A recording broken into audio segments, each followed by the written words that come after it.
오늘 본문 사무엘하 24장은 사무엘 상과 하의 마지막 부분입니다.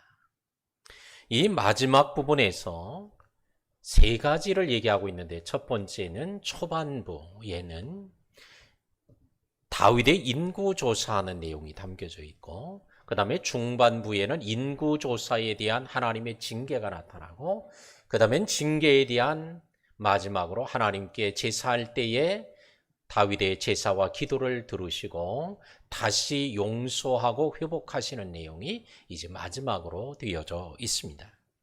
오늘 이 사무엘하 24장은 사무엘서 전체가 보여주는 요약이며 줄거리라고도 할 수 있습니다. 죄를 범하면 하나님의 심판이 있고, 그러나 회개하면 하나님이 용서하시는 내용이 이 사무엘서 전체에 흐르고 있는 내용입니다. 또한 더 나아가서 구약의 역사서라고 기록되어 있는 그 부분의 내용의 그 골격과 구조와도 또 일치하는 내용입니다. 오늘 이 시간에 오늘 이와 같이 인구조사와 하나님의 징계와 회복에 대한 오늘 이 말씀이 담겨져 있는 오늘 이 말씀을 갖고 오늘 충성의 달 8월에 신실하게 하는 충성인가, 아니면 위장된 충성인가, 우리 자신을 돌아보고 오늘도 충성을 다시 회복하는 그런 시간이 되어지기를 주의 이름으로 축복합니다. 주님께서 이 땅에 오실 때 되면 열 처녀가 있지만 열 처녀가 누가 지혜롭고 누가 미련한지 모르고 있지만 주님이 오시는 날 그게 분명하게 구별될 것이라고 말씀합니다. 그들은 똑같은 처녀예요. 똑같은 장소에 있어요. 똑같은 밤에 불을 켜고 있어요. 똑같이 신랑을 기다리고 있어요. 아무도 누가 지혜롭고 누가 어리석은지를 알 수 없어요. 근데 신랑이 딱 나타나는 순간에 지혜로운 5 처녀가 있고 미련한 5 처녀가 누가 구별하지도 않았는데도 구별이 되어졌습니다. 달란트를 받았던 종들이 누가 어리석고 미련한 종이고 게으른 종이었는지, 누가 착하고 충성된 종인지 전혀 알 수가 없어요. 같은 집에서 같은 주인을 섬기고 달란트를 받았어요. 그런데 오늘 주인이 외국에 멀리 떠났다가 다시 돌아오는 때에 착하고 충성된 종이 있고 악하고 게으른 종이 순식간에 나뉘어집니다.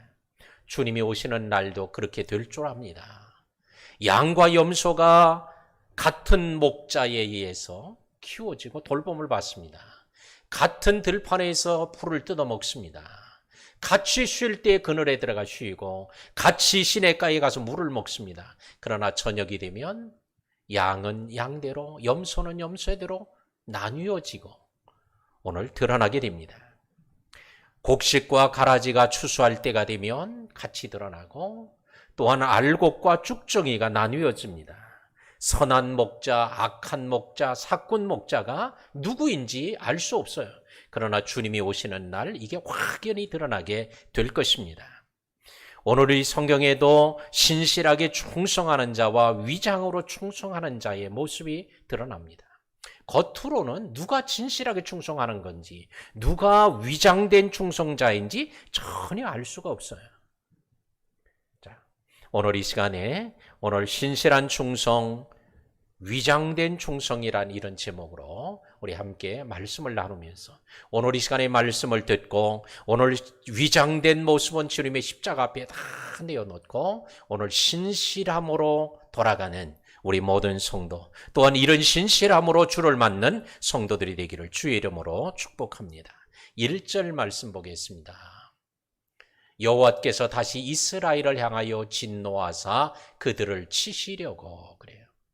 여호와께서 다시 이스라엘을 향하여 진노하셨다라고 말씀합니다. 우리 한번 따라하겠습니다. 여호와께서 다시 이스라엘을 향하여 진노하사.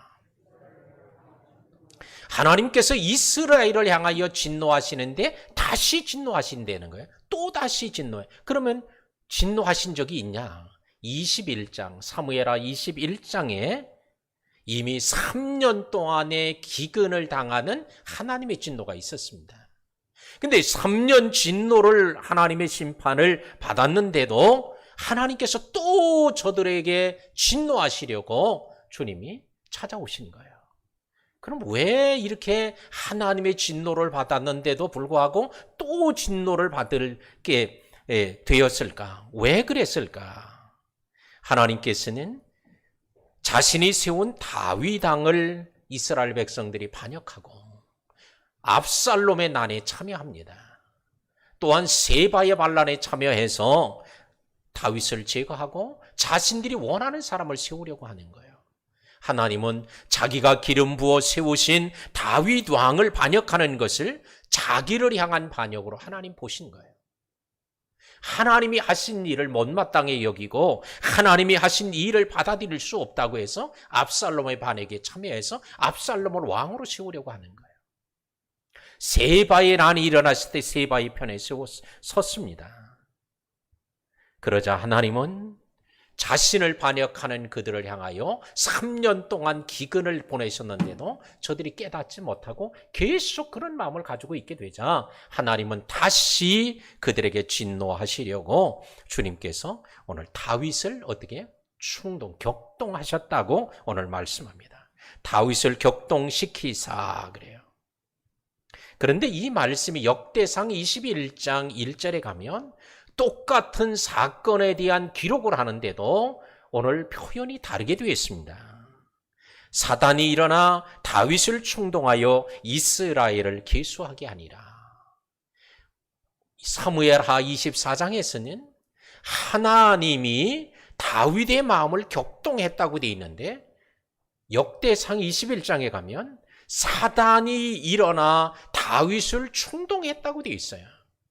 그러면 둘 중에 하나 어디가 잘못된 것 아닌가? 똑같은 사건에 대한 기록인데 왜 이렇게 다르게 기록하고 있을까? 그것은 하나님께서 이스라엘에 대한 진노, 심판을 하시려고 작정하시고 근데 그것을 누구에게 맡긴 거예요? 사단에게 맡겨놓은 거예요. 그러니까 사단은 신바람이 났어요. 이스라엘 백성들이 하나님의 심판을 받게 되는데 다윗을 충동하는 일이 자기에게 맡겨지니까 아주 신바람이 나서 다윗의 마음을 막 충동질해야 됩니다. 그래서 인구조사, 인구를 계수하는 일을 하게 된 것입니다. 오늘 이처럼 하나님은 때때로 백성들의 죄 때문에 지도자들로 하여금 미련하고 어리석고 해서는 안 된 일을 하도록 만드시기도 한다는 거예요. 오늘날 우리가 국가의 지도자의 정책이나 어떤 법을 개정함으로 입법하는 과정을 통해서 없이 어려운 일을 겪게 될 수도 있어요. 그런데 하나님이 그렇게 만드실 수도 있다는 거예요. 이를 통해서 우리는 국가의 지도자들을 위해서도 기도해야 되지만 그럴 때에 바로 자신들의 죄를 회개하고 하나님을 찾는 이런 기회가 되어져야 할 줄로 믿습니다. 하나님의 마음에 합당한 다윗은 어디로 가든지 이기게 하고 또 이기게 하셨다고 사무엘하 8장에서 말합니다. 하나님이 함께 하니까 하나님의 마음에 꼭 드니까 하나님께서 다윗이 가는 곳마다 전쟁에 이기게 하셨어요. 가는 곳마다 승리하게 만드셨어요. 이스라엘 백성은 평안하게 만들었어요. 적은 벌벌 떨게 만들어 주셨어요. 이스라엘을 높이셨어요. 그랬던 다윗이 정욕 때문에 자기의 믿음이 무너지자 밧세바 사건을 일으킵니다. 오늘 본문의 인구조사는 자기의 명예욕 때문에 믿음이 무너져서 인구조사 사건을 오늘 저지르고 말았습니다. 이와 같이 다윗이 믿음이 무너질 때에 오늘 인구조사 사건을 통해 3일 만에 7만 명이 전염병으로 죽는 이런 엄청난 재앙이 다가왔습니다. 이와 같이 믿음이 무너지면 삶도 무너지고 삶이 무너짐으로 고통당하게 된다는 것을 보여주고 있습니다. 다윗 한 사람이 무너지니까 다윗 때문에 온 백성들이 고통을 겪었습니다. 오늘도 가정에서도 가정의 가장이 무너지면 믿음의 주축이 되어야 될 사람들이 무너지면 그 대가를 반드시 치루어야 된다는 걸 오늘 보여주고 있습니다. 그러므로 다윗이 믿음의 사람 다윗, 하나님의 마음에 합당한 다윗이 정욕 때문에 무너질 수 있었던 것처럼 우린 정욕을 주의하고 명예욕 때문에 무너졌던 것처럼 명예욕을 주의해야 할 것입니다. 왜? 자기 혼자만 고통을 겪는 게 아니에요. 많은 사람들이 함께 고통을 겪습니다. 우리 모두도 믿음이 무너지지 않도록 오늘 우리 자신을 항상 살피는 우리 성도들이 되어야 할 줄로 믿습니다. 오늘 우리는 교회만 나오면 믿음이 있는 줄로 생각하지 말고 우리가 전보다 믿음이 더 나아졌는지, 지내내보다는 믿음의 진보가 생겨났는지, 전과는 다르게 믿음이 성숙되어졌는지 우리 자신의 믿음을 점검을 해야 할 것입니다. 장마철이 다가오면 무너질 때는 없는지, 제방은 튼튼한지, 댐은 견고한지 이런 것들을 다 살피잖아요. 오늘 주님이 오실 때가 가까이 올수록 우리의 믿음을 점검하는 성도들이 돼야 할 줄로 믿습니다. 코로나가 다가오면서 우리 스스로 믿음을 점검하는 기회가 될 것이에요. 오늘 그러나 이게 오든 안 오든 관계도 없이 자기네 믿음 생각지도 않고 사는 사람이 있지만 그러나 자신의 믿음을 점검하는 이런 복되고 지혜로운 성도들이 되기를 축원합니다. 2절에 보면 다윗은 요압에게 단에서 브엘세바까지 인구조사를 하도록 명령을 합니다. 너는 이스라엘 모든 지파 가운데 다니며 이제 단에서부터 브엘세바까지 인구를 조사해서 내게 보고해라. 단은 이스라엘 국경의 최북단 성읍이에요. 브엘세바는 이스라엘 국경의 최남단 성읍입니다. 그러니까 제일 꼭대기부터 제일 아래에 이르기까지 몽땅 조사를 다 해서 철저하게 조사를 해서 내게 보고해라 이렇게 명령을 합니다.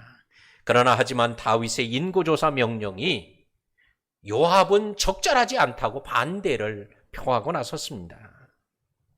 왜 하나님께서 당신에게 은혜를 베풀어서 이 나라가 이렇게 번성하게 되고 다른 나라가 벌벌 떨게 하고 승리하게 하고 백성들의 수는 많아지게 했는데 왜 그 숫자를 세려고 합니까? 내 주왕은 어찌하여 이런 일을 기뻐합니까? 라고 인구조사 명령에 반대합니다. 겉으로 볼 때는 하나님의 은혜를 얘기하고 다윗의 탁월한 지도력, 통치에 대한 찬양을 하는 것 같지만 그러나 내면의 의도는 전혀 다르다는 거예요. 왜? 요압은 권력에 대한 욕심이 아주 대단한 사람이에요. 그래서 그는 다윗이 죽이지 말라고 했던 압살롬, 아브넬, 또한 아마세와 같은 장수들을 허락 없이 죽입니다. 왜?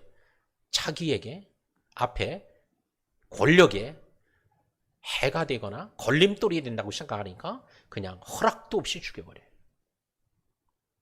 이런 권력에 대한 욕심으로 가득 차 있던 오늘 그는 나중에는 다윗이 솔로몬을 왕으로 하나님의 뜻에 따라 세우려고 할 때 자기가 아는 아도니아를 왕으로 세워서 아도니아를 꼭두각시로 만들어 놓고 자기가 뒤에서 왕권을 행사하려고 했던 사람이에요.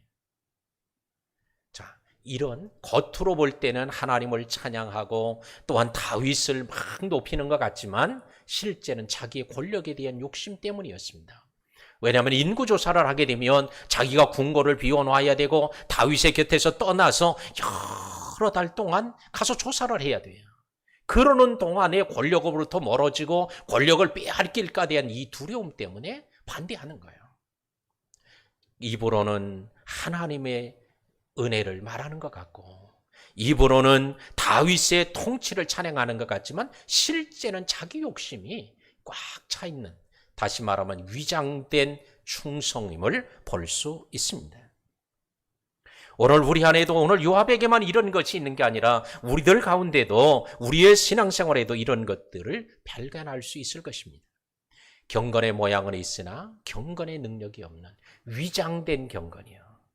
경건한 척하지만 실제는 경건의 능력이 없는 것. 믿음이 있는 척하지만 믿음이 없어요. 사랑하는 척하지만 실제 속엔 사랑이 없어요. 신앙을 고백하는 척하지만 그 신앙 고백이 없어요. 아멘 하지만 그 말씀을 아멘 하는 게 아니라 그냥 체면 때문에 하는 거예요. 제가 얼마 전에 그런 영상을 우리 성도들에게 보여줬던 적이 있습니다. 교회 와도 우리는 신앙 고백에 대한 사도신경을 안 믿으면서도 하라고 교육하는 이런 거짓된 교육에 대한 영상을 본 적이 있죠. 예, 어느 단체라고 얘기하지 않겠어요. 우리는 안 믿어도 사도신경을 하는데 교회 가면 그렇게 한다. 그러니까 우리가 그 단체에 속해 있는 걸 모르도록 그걸 믿는 것처럼 해라. 큰 소리로 해라. 하는 얘기를 가르쳐요. 설교를 들을 때도 그들은 아멘, 교회에서 성도들이 하는데 만약에 가만히 입 꽉 다물고 있으면 딴 데서 온 사람인 줄 아니까 믿음 없어도 그냥 아멘 하라고 가르치는 거예요. 방언을 일반 교회 성도들이 많이 하는데 그거 우리는 안 믿고 하지도 않지만 방언하는 척처럼 이상한 말 막 해버리라고 그냥 새벽에 할 때. 그래야 의심하지 않는다고. 왜? 이렇게 척하는 위장된 그런 사람들이 교회 안에 들어와서 교회 성도들과 교회를 얼마나 많이 어지럽혔었는가를 우리는 잘 알고 있어요. 이렇게 우리는 위장된 모습이 요압에게만 있는 게 아니다는 거예요. 그런데 이걸 누가 알아요? 아무도 몰라. 누가? 하나님과 자신만 알 거예요. 오늘 이 시간에 이런 위장된 것들 주님 오시는 날 다 드러나게 될 것이니 그 전에 십자가 앞에 다 내어놓는 사람은 주님을 만날 때 부끄러움을 당하지 않을 것이지만 그러나 주 앞에 내어놓지 않는 사람은 주님 오시는 그날 부끄러움을 당하고 슬피 울며 이를 가는 이런 불행한 자가 될 것입니다. 그러므로 오늘 이 시간에 이 문을 열고 나서기 전에 다 십자가 앞에 내놓고 돌아가는 우리 해결받는 성도들이 되기를 축원합니다. 다윗의 인구조사 때문에 이스라엘 백성들이 3일 동안 7만 명이 죽는 이런 재앙이 임하였습니다. 그렇지만 인구조사 그 자체는 악한 것도 죄된 것도 결코 아닙니다. 왜냐하면 출애굽을 할 때 2번의 인구조사가 있었기 때문이에요. 출애굽을 하고 나서 그다음엔 가나안 땅에 들어갈 때 인구조사를 2번씩 한 걸 보면 인구조사 그 자체가 죄악된 것이 아니에요. 악한 게 아니에요. 그런데 왜 다윗의 인구조사와 모세의 인구조사가 왜 이렇게 다른 결과를 나타낼까? 그 차이를 보면 모세의 인구조사는 인구조사의 책임자들은 제사장들이었어요. 제사장들에게 인구를 조사하도록 합니다. 그러나 다윗의 인구조사는 군사령관 요압을 책임자로 해서 인구조사가 진행됩니다. 모세의 인구조사는 생명의 속전을 내도록 했어요. 그 대상자들이. 그러나 다윗의 인구조사에서는 생명의 속전이 없습니다. 그러므로 오늘 모세의 인구조사는 하나님의 은혜와 축복, 하나님의 소유됨을 확인하고 감사하는 의도에서 이루어진 것이라면 다윗의 인구조사는 군사적인 목적으로 왕권을 강화하기 의도에서 이루어진 것임을 알 수 있습니다. 그러니까 똑같은 인구조사였는데도 그 인구조사의 동기와 목적에 따라서 달라졌다는 거예요. 모세의 인구조사는 하나님의 지시에서 이루어진 것이면 다윗의 인구조사는 오늘 다윗의 마음에서 일어나는 대로 한 거예요. 모세의 인구조사는 하나님으로부터 왔다면 다윗의 인구조사는 사람으로부터 온 거예요. 모세의 인구조사는 하늘로부터 온 거라면 다윗의 인구조사는 땅에서 나온 겁니다. 그런데 불행하게도 다윗이 그렇게 기도의 사람으로 모든 일을 하나님께 묻고 기도하며 살았던 사람이었습니다. 그런데 오늘 불행하게 기도했다는 내용이 없다는 거예요. 전쟁에 나갈 때도 하나님 나갈리까 말아야 됩니까? 올라가야 됩니까? 올라가지 않아야 됩니까? 항상 물었어요. 그랬던 그가 이제 이런 중요한 일을 묻지 않아요. 우리는 이를 통해서 기도의 사람 다윗도 기도하지 않으면 이게 하나님의 감동인지 마귀의 충동인지 분별하기 힘들었던 것처럼 오늘도 기도할지라도 기도하는 사람이라고 해도 기도하지 않으면 분별하기 어려운 시대라는 걸 깨닫고 늘 깨어서 기도하는 성도들이 되기를 주의 이름으로 축원합니다. 자, 우리 말씀 보겠습니다. 8절 말씀 보겠습니다. 자, 그들 무리가 국내를 두루더라 9달 20날 만에 예루살렘에 이르러. 자, 북에서 단에서부터 시작해서 부엘세바까지 두루 다니면서 조사를 다 했어요. 얼마 동안? 9달 20날. 9개월 20일간 인구조사가 이루어졌음을 알 수 있습니다. 자, 그렇게 조사를 하고 나서 그 결과를 보고합니다. 9절 보겠습니다. 자, 요압이 백성의 수를 왕께 보고하니 곧 이스라엘에서 칼을 빼는 담대한 자가 80만 명이요 유다 사람이 50만 명이었더라 그래요. 그러면 모두 합치면 130만 명이에요. 칼을 빼는 장정들, 전쟁에 나갈 수 있는 장정, 병역의 의무를 수행할 수 있는 사람, 이런 사람 130만 명이라는 거예요. 근데 오늘 이것에 대한 기록에 역대상에 가면 조금 다르게 기록이 됩니다. 역대상 21장 6절에 보면 요압이 왕의 명령을 마땅치 않게 여겨 레위와 베냐민 사람을 계수하지 아니하였더라. 마땅치 않게 여겨서 처음에 갈 때 반대하지만 다윗 왕이 계속 재촉하니까 가기는 가는데 마땅치 않게 여긴 거예요. 그래서 누구를 빼버려요? 레위인 다 빼버렸어요. 베냐민 사람 다 빼버리고, 근데 보고를 했는데 오늘 여기서는 베냐민과 레위인을 뺐다고 전혀 털끝만치도 얘기하지 않고 130만이라고 보고를 합니다. 근데 이 130만 명이 출애굽을 할 때에 민수기에 보면 60만 하고도 3,550명이었어요. 근데 이 수가 갑자기 130만으로 늘어납니다. 엄청난 수의 증가예요. 자, 그런데 이 수가 그릇되었고 과장됐다는 걸 성경이 얘기하죠. 왜? 레위 지파와 베냐민 지파를 빼버렸으니까. 다 위부터 아래까지 다 조사를 해서 보고하도록 했는데 뺐으니까 이 수가 정확하지 않은 숫자다라고 하는 것입니다. 또한 오늘 이 숫자를 보면 레위와 베냐민을 뺐어요. 그럼 10지파 남았어요. 유다 지파 50만 명이라고 했어요. 그러면 이제 나머지 9지파가 남았는데 9지파는 80만 명이라고 그러고 이 유다 지파는 50만이라고 말하고 있다는 거예요. 그래서 성경학자들은 이것이 과장되어지고 또한 정확하지 않다고 보고 있습니다. 그러니까 오늘 요압은 9달 20날 동안 조사를 했지만 그냥 마땅치 않은 마음이 처음부터 끝까지 있는 거예요. 그런데 겉으로는 조사를 잘한 것처럼 보고는 합니다. 또한 보고를 하는데도 성경학자들이 말하는 것처럼 과장됐다고 정확하지 않게 말하는데 정확하지 않게 줄여서 말하지 않고 또 늘려서 말을 해요. 왜 그럴까? 다윗이 듣기 좋게 하려는 거예요.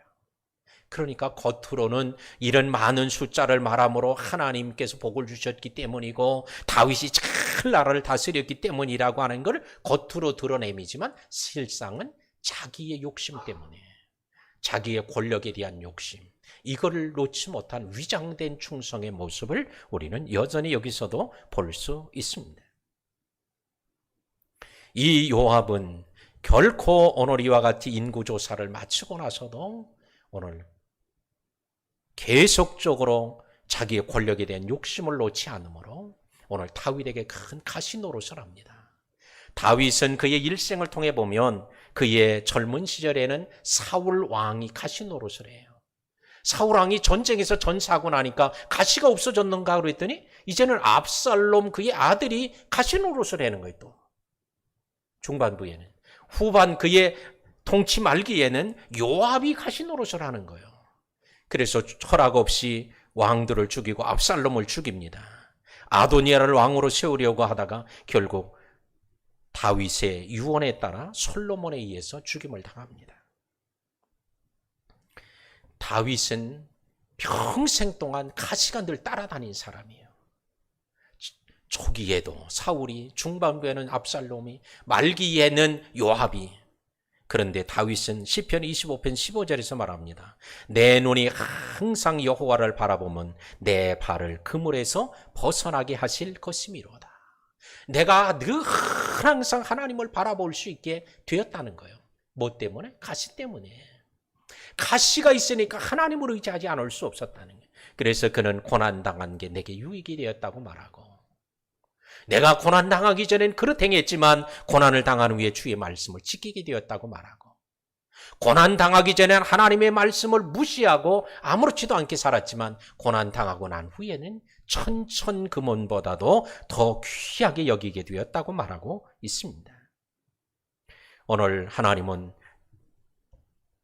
다윗의 가시들을 사울은 전사하게 만들고 압살롬도 지워버리고 요압도 떠나가게 하셨지만, 오늘 다윗은 평생 가시를 안고 산 사람이지만 이 가시가 오늘 다윗에게 큰 축복의 기회가 된 것처럼, 오늘 이 시간에도 여러분의 가시가 평생 안 떠나지는 분들이 있다고 할지라도 그 배후에 역사하시는 하나님의 섭리를 보는, 하나님의 뜻하신 것을 살피는, 하나님의 늘 바라보고 의지하고 살게 하시려는 하나님의 의도를 깨닫고 붙잡고 사는 성도들이 되기를 축원합니다. 도전과 응전의 역사관을 성립한 세계적인 역사학자 아놀드 토인비 박사가 늘 사용하던 예화가 있습니다. 바로 청어 이야기죠. 청어는 성질이 급해서 바다에서 잡으면 금방 죽어버려요. 그래서 런던 시장에 나오는 청어들은 다 죽은 청어들이에요. 값을 비싸게 받을 수가 없어요. 그러나 한 어부는 싱싱한 청어를 가져와서 비싸게 팝니다. 사람들이 그에게 물어요. 어떻게 그렇게 싱싱한 청어를 가져올 수 있느냐고. 그러자 그는 말하기를, 청어를 잡아서 수조에 넣을 때 바로 메기를 집어넣는다는 거예요. 그러면 메기가 청어를 잡아먹으려고 하면 청어는 그냥 죽기 살기로 도망치다 보면 결국 런던 시장에 올 때까지 싱싱하게 온다는 거예요. 아놀드 토인비 박사는 그 얘기를 늘상 하면서 오늘 나라나 민족이나 개인이나 할 것 없이 위기와 고난 가운데 있어서 그 고난이 오히려 더 성장하고 발전하게 하는 그런 기회가 될 수 있다. 그 위기를 극복하면 오히려 성장하고 생존하게 된다는 그런 도전과 응전의 역사를 오늘 소개했습니다. 바로 다윗의 삶을 보면 그렇다고 할 수 있습니다. 다윗은 이 고난을 통해서 이제 아라우나 타작 마당을 구입해서 그곳에서 번제와 화목제를 하나님께 드렸을 때 하나님께서 그의 기도와 예배를 받으시고 모든 죄악을 용서하시고 7만 명이 죽어가는 이런 재앙이 탁 멈추어지는, 이게 마지막 24장의 마지막 장의 마지막 절의 내용이에요. 멋지게 오늘 마무리되고 있습니다. 이를 통해서 다윗은 맞아, 내가 잘못한 게 있어도 하나님과의 관계만 회복되면, 하나님께 예배만 회복되면 살 길이 열린다는 걸 분명하게 제가 깨달았습니다. 근데 이 사건을 성경에 기록해 놓아서 성경에 읽는 사람들로 하여금 예배의 새로운 발견을 갖게 한다는 겁니다. 예배만이, 바른 예배만이 살 길이다. 하나님과의 관계 회복만이 살 길임을 우리에게 가르치고 있습니다. 말씀을 맺겠습니다. 우리는 다윗의 행적을 통해 개인이나 국가의 흥망성쇠가 하나님의 손에 달려있다 라고 하는 걸 보여주시는 것처럼, 그 하나님께 순종하는 자들에게, 하나님께 충성하는 자들에게 하나님은 오늘 이와 같은 놀라운 은혜와 복을 주신다는 걸 깨닫고, 우리는 위장된 충성이 아니라, 어쩔 수 없어서 하는 충성이 아니라 하나님 앞에 신실한 충성자가 되어야 할 줄로 믿습니다. 또한 우리는 우리 안에 있는 위장된 경건, 위장된 겸손, 위장된 믿음, 위장된 사랑, 위장된 충성, 이런 가짜 신앙이 아닌 참된 신앙이 되도록 오늘 이 시간에 가짜는 오늘 십자가 앞에 다 내어놓고, 이걸 아는 이는 자기밖에 없어요. 오늘 이 시간에 주님 앞에 내어놓고 오늘 이 시간 새로운 모습으로 돌아가야 할 것이고, 우리는 예배만이 우리의 살 길임을 알고 영과 진리로 예배를 회복하는 우리 모든 성도들이 되기를 주의 이름으로 축원합니다. 이 시간 우리 다 같이 함께 기도하겠습니다. 오늘 말씀을 생각하고 오늘 우리 안에 위장된 것들 우린 아무도 모르고 있고 우리 자신조차도 모르고 몇십 년 동안 지내왔을지도 모릅니다. 그러나 오늘 말씀을 듣고 하나님 성령의 감동으로 깨닫게 하신 것들이 있으면 다 내어놓고 오늘 새로운 삶의 출발이 되도록 우리 함께 기도하겠습니다. 할렐루야. 하나님, 오늘도 우리 성경 안에서 이런 위장된 하나님 모습들을 발견하면서 우리는 그들을 비난하고자 함이 아니라 우리 자신을 돌아보려고 합니다. 오늘도 말씀을 보내어 주어서 우리 안에도 이와 같은 위장된, 위선된, 외식된 모습들이 있으면 오늘도 십자가 앞에 다 내어놓고 돌아가는 시간 되게 하옵소서. 오늘 주님께서 언제 오실지 아무도 알 수 없는 때에 오늘 세상은 어지럽고 주님이 오시는 재림의 징조가 가까이 오는 시대에 오늘 우리도 더욱더 준비하고 주님을 맞는 성도들이 될 수 있도록 주님 축복하여 주옵소서. 우리 사랑하는 우리 꿈을 이루는 교회 성도들을 깨워 주시옵소서. 먼저 새롭게 하여 주옵소서. 이 지역에 있는 많은 그리스도인들, 이 지역에 있는 교회들도 하나님 새롭게 하옵소서. 우리 한국 교회를 거룩하게 하시고 한국 교회가 신실하고 하나님의 온전한 충성하는 성도와 교회가 우리 한국 교회가 될 수 있도록 은혜 베풀어 주옵소서. 예수님의 이름으로 기도하옵나이다.